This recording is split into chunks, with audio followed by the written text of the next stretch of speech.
रात के 2:30 बज चुके थे और मैं बस में बैठा बैठा परेशान हो गया था। मुझे काम के सिलसिले में एक छोटे से शहर जाना था। ये शहर बहुत सुनसान क्षेत्र में था, इसलिए बस से जाना पड़ रहा था। मैं अक्सर काम के सिलसिले में छोटे छोटे गांव और शहरों में भटकता रहता हूं, पर आज तक किसी शहर या गांव में पहुंचने में मुझे इतनी दिक्कतें नहीं आई जितनी इस शहर में आई थी। ना कोई फ्लाइट, ना कोई ट्रेन यहाँ आती थी, बस एक बस थी जो यहाँ तक पहुँच सकती थी। ऐसा लग रहा था जैसे ये शहर नए लोगों से बच रहा था। उस बस तक पहुँचने के लिए भी मुझे पास के एक गांव में ट्रेन तक आना पड़ा, जहाँ पे इस शहर जाने वाली बस थी। बड़े थकन भरे सफर के बाद मैं आखिरकार वहां पहुंच गया। बस में मेरे साथ काफी कम लोग थे। उन सबको कोई ना कोई उनके घर से लेने आया हुआ था। बस से उतरते ही सब लोग बहुत जल्दी जल्दी में अपने अपने घर रवाना हो गए। मैंने उतरकर देखा तो दूर दूर तक पंछी भी नहीं था। वैसे जाहिर सी बात है, रात के 3 बज रहे थे, कोई होगा भी क्यों। मैं बस स्टैंड से आगे चलता चला गया। मैं एक होटल ढूंढना चाहता था और बस सो जाना चाहता था।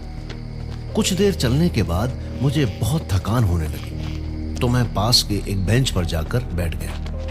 बैठे बैठे मुझे नींद आने लगी, पर मैं ऐसी सुनसान सी जगह पर बेंच पर नहीं सो सकता था। मैं फिर से खड़ा हुआ और चलने लगा। तभी एक ऑटो वाला नजर आया।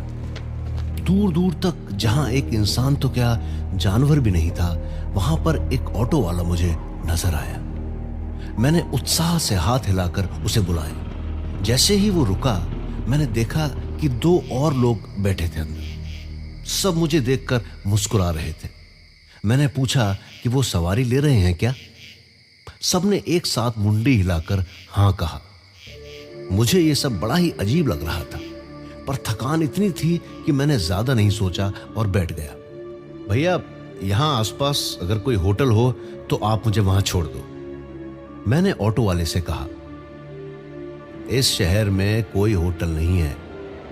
आप चाहें तो इन लोगों के जैसे मेरे साथ रुक सकते हैं। ऑटो वाले ने मुझे शीशे में देखकर कहा। मुझे बड़ा अजीब लगा। ऐसे कैसे हो सकता है कि किसी शहर में होटल ही ना हो और ये सब लोग भी ऑटो वाले के घर रुकने के लिए राजी हो गए। ये सब था तो बड़ा अजीब, पर मुझ में हर चीज का कारण जानने की शक्ति नहीं थी। मैं बस हामी भर के उनके साथ चला गया। ऑटो वाला काफी देर से गाड़ी चला रहा था, तो मैंने सोचा कि बाकी सबसे थोड़ी बातचीत कर लूं।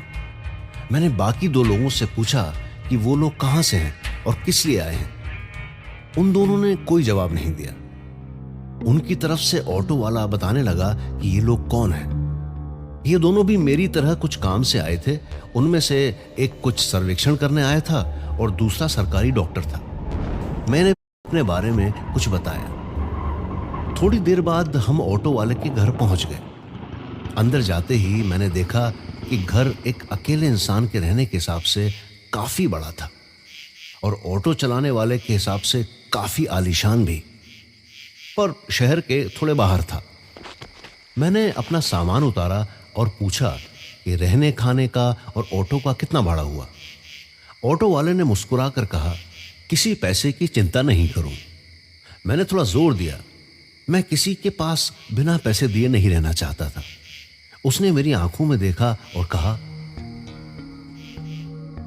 पैसे की चिंता छोड़ दीजिए, आप यहां आए वही काफी है। उसकी आंखें बिल्कुल मदहोश कर देने वाली थी, जैसे मैं उनमें खो ही गया था। 2 मिनट तक मैं उसे देखता रहा। फिर मुझे होश आया तो मैंने सर हिलाकर ठीक है कह दिया। मैंने अपने कमरे के लिए पूछा और मुंह हाथ धोने चला गया। मैं जैसे ही बाथरूम से बाहर आया, ऑटो वाला खड़ा था। आज आप बताइए क्या खाएंगे? मेरे बाहर आते ही उसने मुझसे पूछा। मैंने कहा, जो भी उनके पास है मैं वो खा लूंगा। मैं किसी पर बोझ नहीं डालना चाहता था।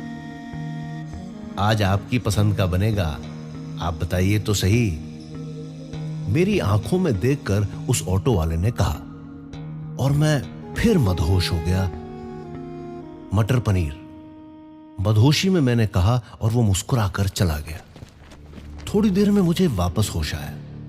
मेरे दिमाग में उलझने होने लगी। ये मुझे अपनी आंखों से ऐसे वश में कैसे कर रहा है? या मैं थका हुआ हूं इसलिए कुछ सोच समझ नहीं पा रहा? ये सोचते हुए मैं कुछ देर अपने बिस्तर पे बैठा। फिर मैंने कल के काम की तैयारियां की। मैं सब कुछ एक बार में ही निपटा कर जाना चाहता था, जिससे इस शहर में मुझे वापस न आना पड़े। कुछ देर बाद मुझे ऑटो वाले ने आवाज दी। मैं बाहर गया तो देखा कि मेरी थाली लगी हुई थी। मटर पनीर, दाल, चावल, रोटी और सैलेड सब था। पर हैरानी की बात यह थी कि सिर्फ मेरी ही थाली लगी थी, बाकी किसी की नहीं। मैंने पूछा कि बाकी लोग क्यों नहीं खा रहे, तो उसने कहा कि वो लोग पहले ही अपनी पसंद का खा चुके थे। अभी तक भी ऑटो वाले के अलावा मुझसे किसी ने बात नहीं की थी। अगर मैं सीधे सीधे उनसे भी कुछ पूछूं तो उनसे ही पहले ऑटो वाला जवाब दे देता था। मैं खाना खाने बैठा। सब कुछ इतना स्वादिष्ट था कि क्या बताऊं। मैंने पूछा कि ये सब बाहर से मंगाया है या ऑटो वाले ने खुद बनाया है। उसने कहा कि ये सब उसने खुद बनाया है। मैंने उसकी सराहना की। पर अजीब बात यह थी कि उसने इतना सब इतनी जल्दी कैसे बना लिया। अभी तक सब बड़ा अच्छा चल रहा था, पर मुझे थोड़ी घबराहट थी। एक अनजाने शहर में मेरे साथ कुछ ज्यादा ही अच्छा चल रहा था। खाना खाकर मैंने उसे शुक्रिया कहा और सोने चला गया। मैंने कमरे का दरवाजा लगाया और बिस्तर पर लेटते ही मुझे कुछ ही मिनट में नींद आ गई। मैं बड़ी गहरी नींद में था। एकदम से मेरी नींद टूटी। मैंने देखा कि ऑटो वाला मेरे बगल में बैठा है। मैं चमक कर उठा तो देखा मेरे दोनों हाथ बिस्तर से बंधे हुए थे। मैं चिल्लाया कि ये सब क्या हो रहा है और वो अंदर कैसे आया जब मैंने दरवाजा बंद किया था अंदर से। उसने मुझे पुचकार कर वापस नीचे लेटने को कहा और एक कहानी सुनाने को। बहुत समय पहले मैं इस घर में अपने परिवार के साथ रहता था। मैं, मेरे माँ बाप, मेरी बीवी और मेरी बेटी, हम लोगों का यह पुश्तैनी घर था। मैं मेरे पापा के धंधे पानी में मदद करता था। कोई दूर से देख के बता सकता था कि हम सब कितने खुश थे। एक दिन पड़ोस के गांव में मैं अपने दोस्त की शादी में गया हुआ था। एक हफ्ते बाद जब मैं वापस आया तो देखा कि मेरा पूरा घर जलकर राख हो गया था और घर के साथ मेरा पूरा परिवार भी जल चुका था। मुझे ये सब पुलिस ने बताया। किसी वायर के चक्कर में रात में आग लग गई और क्योंकि ये घर शहर से थोड़ा दूर है इसलिए पुलिस को भी काफी देर बाद खबर मिली। इसलिए मेरे घर वालों को कोई बचा नहीं पाया। ये देखकर मैं अंदर से टूट गया। ना घर ना परिवार, तो धंधे का मैं करता ही क्या। 2 रात मैंने इस खंडहर में रोते हुए बिताई। फिर मैंने फैसला किया ये शहर छोड़कर जाने में ही भलाई है। अब यहां मेरा कुछ नहीं बचा है। मैंने अपने कपड़े जो मैं शादी में लेकर गया था उठाए और बस स्टैंड पे चला गया। कुछ देर वहां खड़े रहने के बाद मुझे अचानक से एक ऑटो की आवाज आई, पर दूर दूर तक कोई ऑटो नहीं था। मैं इधर उधर देखकर उसे ढूंढ रहा था कि अचानक मुझे उस ऑटो ने पीछे से टक्कर मार दी और मेरा सर एक बड़े से पत्थर पे जा टकराया। मैं खून से लथपथ लेटा रहा और फिर बेहोश हो गया। जब मैं उठा तो देखा मेरा खून बंद हो चुका था और मुझे कोई दर्द भी महसूस नहीं हो रहा था। मैंने देखा कि मेरे बगल में वो ऑटो वाला खड़ा है और दूर जहां मैं गिरा था वहां भीड़ जमा थी। मैं उठकर उस भीड़ में गया तो देखा मेरी लाश वहीं है, खून से लथपथ अभी भी वहीं लेटी हुई है। यह देखकर मेरी चीखें निकल गई, पर किसी को मेरी आवाज नहीं सुनाई दी। मैं घबरा गया और उस ऑटो को लेकर वापस अपने घर की तरफ चला गया। जैसे ही मैं वहां पहुंचा तो देखा मेरा पूरा घर सही सलामत वहीं था, बिना जले, बिना किसी दिक्कत के। मैं आश्चर्यचकित रह गया। मैंने अंदर जाके देखा तो वो अब भी खाली था और इस पूरे घर में बस मैं अकेला था। ये सब कहकर वो चुप हो गया और कमरे में बाकी 2 लोग भी आ गए। मैं रोने और चिल्लाने लगा, अपना हाथ छुड़ाने की कोशिश करने लगा। मैंने बहुत मिन्नतें की मुझे छोड़ देने की, मुझे बस अपने घर जाने देने की। उसने मेरे मुंह पर हाथ रखा और मेरे होंठ बंद हो गए, जैसे किसी ने सिल दिए हो।